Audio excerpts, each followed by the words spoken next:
Hello, welcome. Today I wanted to talk about this puzzle that I was really fascinated by. It's a really interesting one. And so if you want to solve it right now, I'll give you a chance to pause before I start drawing arrows and making it more difficult. Okay, so let's start having a look at this position. So obviously King G6 is a draw, as it's a stalemate.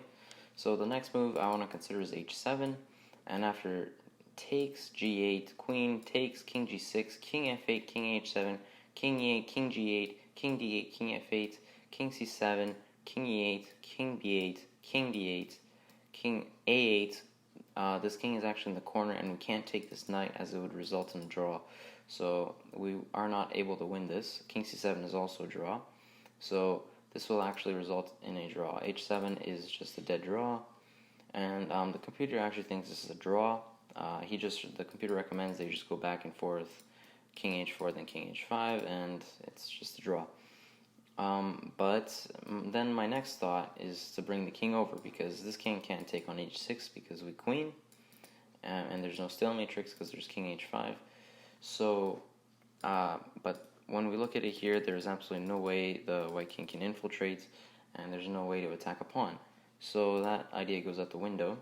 And then I thought for about 2 minutes before I solved this one and figured it out. I mean, you don't really have that many options here.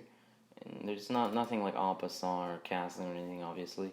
But just King H4, and now King H7, King H3, King G8. And basically what we're doing here is we're trying to triangulate the king on these three squares.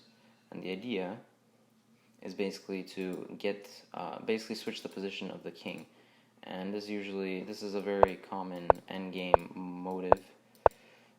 And now the king is on H7, and now we promote with check. King takes, King G6, and the difference is now in the previous example the king could go to this corner on A8, but now if he does that, it will be an instant loss, H7, and mate next move on H8. So that can't work. So he has to go to H8, and now basically every move is forced. The black king is going to try and race down, and now I'll just play out the next few moves. Basically, this is just some finesse here. You have to kind of stop the black pawns from promoting, and no matter what moves black tries, he's going to get checked down and he's going to lose his pawns.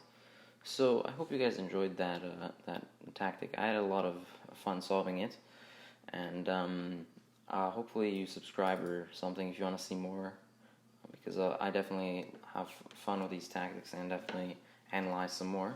Hope you learned something from this, and I'll see you guys later.